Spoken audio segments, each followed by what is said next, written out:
If you're using WordPress, you will have seen that with the recent updates, there is a new block on your dashboard. Now, this block is asking you if you'd like to install Gutenberg or continue using the classic editor.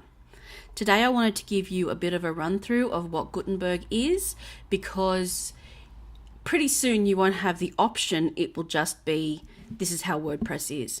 At the moment, Gutenberg is a plugin. It was created by a Gutenberg team within the WordPress team, and what it does is change the way you use the classic post editor. With the next major release of WordPress, this will be deactivated and the Gutenberg functionality will become part of the WordPress core. So this will automatically be deactivated and you will still be able to use Gutenberg within your posts and everything. So just a quick reminder of what the classic post editor looks like. You put your title up here and the body of your post down here. You add media by clicking this button and adding it in. Now this is what Gutenberg looks like. It's pretty different. Now I'll show you this. Now to get started, we add in a title, and then we have this prompt to start writing our title with text or whatnot, our story even. But we also get this button and it shows us other types of blocks that we can add in, blocks of content.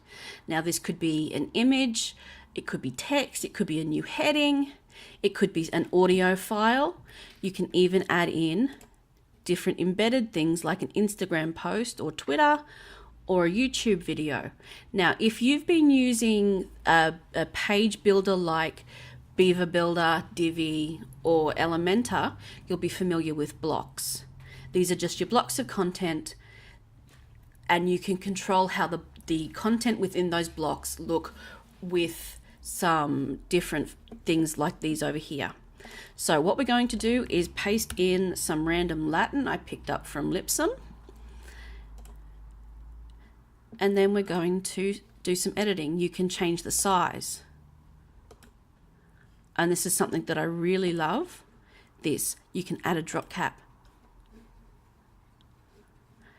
Then we come down to color settings. You have the ability to change the background color and the text color.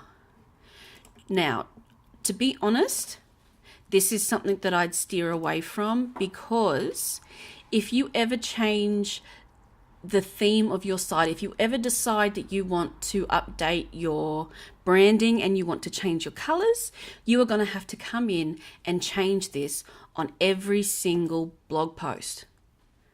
So what I would do instead is ask a developer to create some CSS classes that will give you backgrounds or change the text color, so that if you need to, in the future, you only need to change those colors and fonts or whatever you've changed in the one place in your CSS.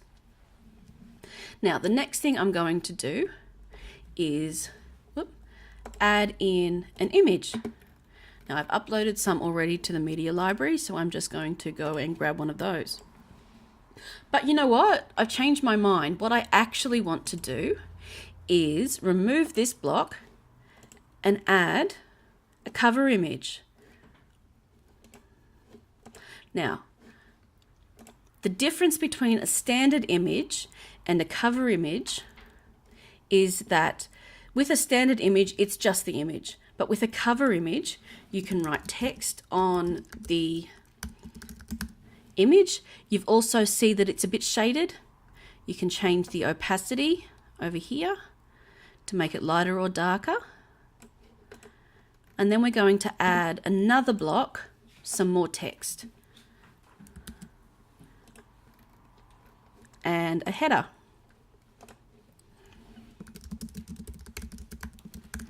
But you know what? I probably should have put this header above that text. And it is, of course, not working. Good job.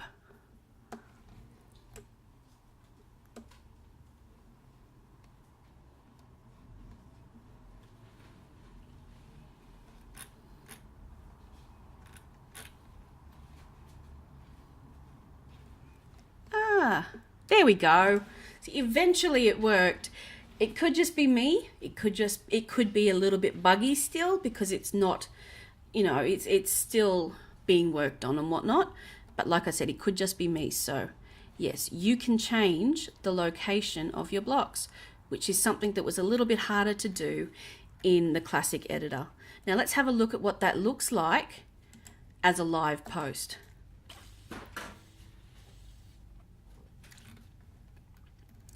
There you go. And that's what it looks like. All right, let's come back over to the editor and see what else we can do.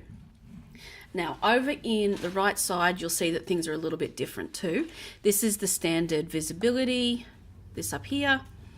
You can add categories, tags, just like you could with the classic editor, your feature image, your excerpt, if you want that to be different.